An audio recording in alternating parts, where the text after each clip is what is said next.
E fala, torcida São Paulina, começando mais um vídeo do canal. No vídeo agora a gente vai estar vendo aí tudo sobre a estreia do São Paulo na Copa Libertadores da América contra o Talleres lá em Córdoba, na Argentina, e também tudo sobre o Oscar, o que tudo indica, o meia retorna ao time e vai ter condições de jogo. E eu quero que você comenta aí, colocaria o Oscar de titular ou guardaria para o segundo tempo? Deixa aí a sua opinião. Antes de mais nada, já sabe, deixa aí embaixo, deixa seu like, se inscreva no canal e ative o sininho de notificações, vídeos todos os dias para vocês aqui. Ó, sem mais enrolação, vamos estar assistindo o vídeo aí. No final do vídeo, você sabe, eu volto. A gente vai falar muito dessa estreia do São Paulo e o que esperar do nosso tricolor para a temporada de 2025 na Copa Libertadores da América. Créditos eleitorais, deixa na descrição, sem mais enrolação, já sabe, simbora pro vídeo. O tricolor estará na tela também dos canais ESPN e Disney Plus amanhã na estreia contra o Talleres, da Argentina. E o Vladimir Bianchini chega no nosso F360 para trazer informações do São Paulo. Bom dia, Vladimir. Bom dia, Abel. Um grande abraço para você, para o pessoal do estúdio, também para os fãs de esportes. O São Paulo que estreia amanhã pelo Grupo D da Conmebol Libertadores contra o Talleres de Córdoba, fora de casa, lá na Argentina. Para essa partida, o técnico Luiz Ubeldia terá alguns problemas, principalmente o Lucas, que está fora do jogo, e o Oscar, que é dúvida. Ele vai fazer treinamentos agora durante a manhã no CT da Barra Funda e aí ver se terá condições ou não. Provavelmente o Oscar deverá ir para a partida. Ontem, o Edu Afonso conversou com o técnico Luiz Ubeldia, que falou muito a respeito dessa estreia da Libertadores, essa partida muito importante, e também sobre os casos dos jogadores Lucas e Oscar. Vamos ouvir?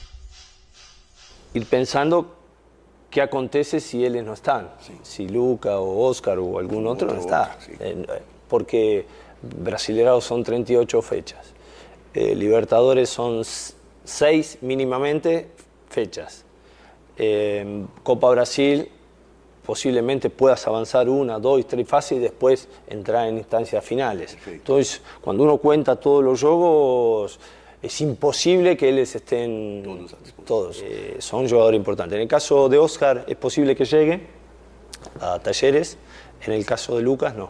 Lucas lo vamos a esperar un par de semanas más para que él pueda seguir trabajando. Pero la planificación siempre contempla esa situación de que esté o no esté. O São Paulo que vai em busca de um feito inédito. Nunca venceu o Talleres fora de casa. Foram 3 jogos, um pela extinta Copa Mercosul, um empate, e 2 derrotas pela Libertadores. Inclusive, essas 2 derrotas pela Libertadores selaram os destinos dos técnicos. Em 2019, o São Paulo foi eliminado na pré-Libertadores pelo Talleres e o técnico André Jardine foi demitido logo em seguida. E em 2024, o técnico Thiago Carpini foi também demitido pouco tempo depois do São Paulo ter perdido para o Talleres também fora de casa. Um jogador que busca também uma marca importantíssima nesse jogo é o Caleri. Ele é o maior artilheiro do São Paulo na Libertadores na história, junto com o Rogério Ceni e o Luiz Fabiano. Tem 14 gols marcados. Se fizer mais um gol, vai se tornar o artilheiro isolado do tricolor na competição. Em compensação, Abel e amigos, ele tem um jejum. Desde julho do ano passado, ele não faz um gol fora do Morumbis. Já são 16 jogos sem balançar as redes, longe dos domínios do tricolor. Volto com vocês. Pois é, e no fim de semana, jogando no Morumbis, ele cobrou um pênalti muito mal cobrado, né?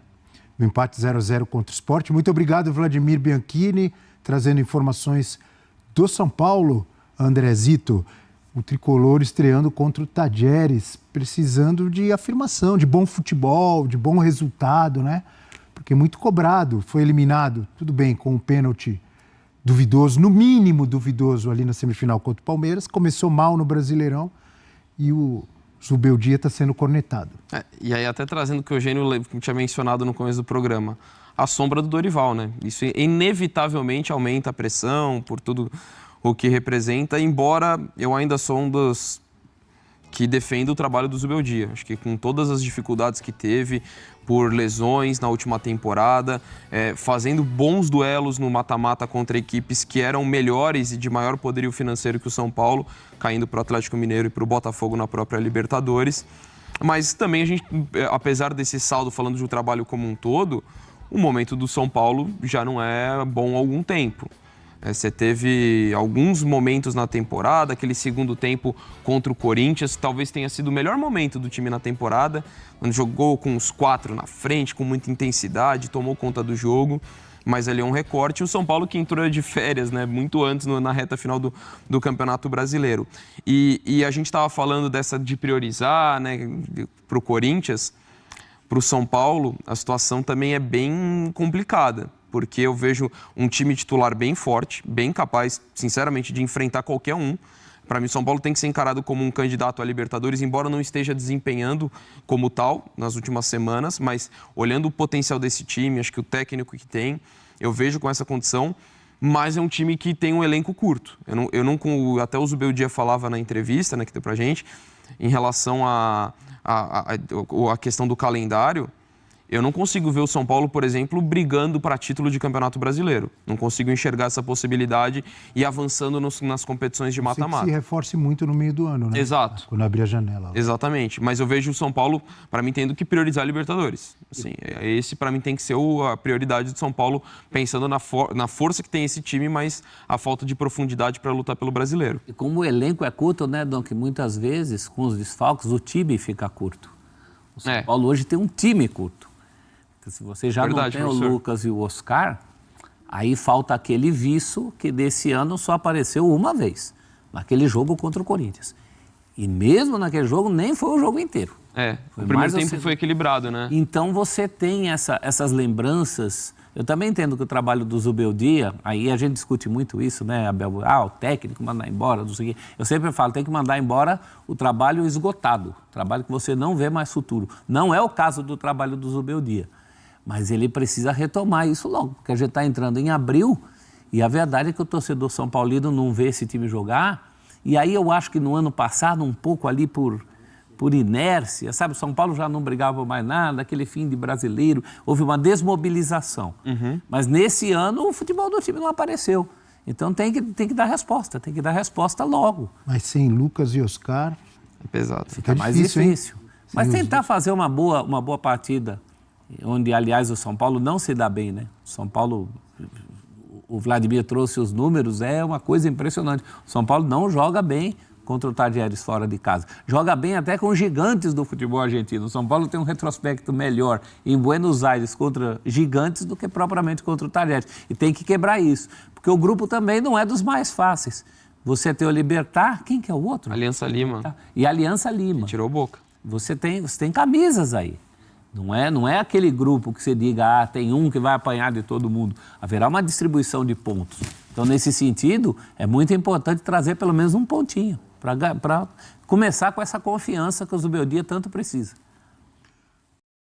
Meus amigos são paulinos, deixem aí as opiniões de vocês nos comentários. Quero muito saber o que vocês acham sobre esse time do Zubeldia, sobre a volta do Oscar, sobre o jogo. Vocês acham que o São Paulo deve entrar de uma forma mais reativa, mais conservadora contra o Tadieres argentino? Se eu não me engano, eu vi em algum lugar que o Tadieres está 9 jogos sem vencer.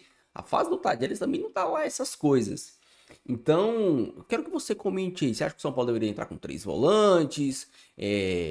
Qual sistema vocês mais se agradam para essa estreia do São Paulo lá na Argentina? Eu, sinceramente, acho sim que ele poderia entrar com, quem sabe, um losango ali no meio de campo, né? Com 3 volantes, o Oscar de 10 e 2 atacantes.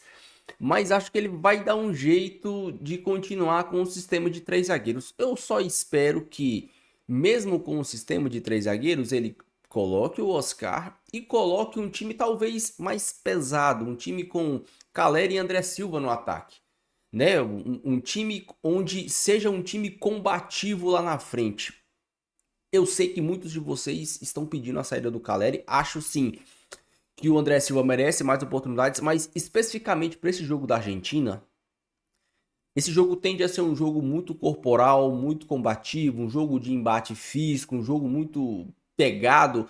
Então é um jogo próprio pro Caleri. É um jogo também pro André Silva, que é um cara mais alto, que é um cara que pode ter um embate. Eu, particularmente, não colocaria o Luciano de titular, deixaria o Luciano no banco para entrar no decorrer da partida.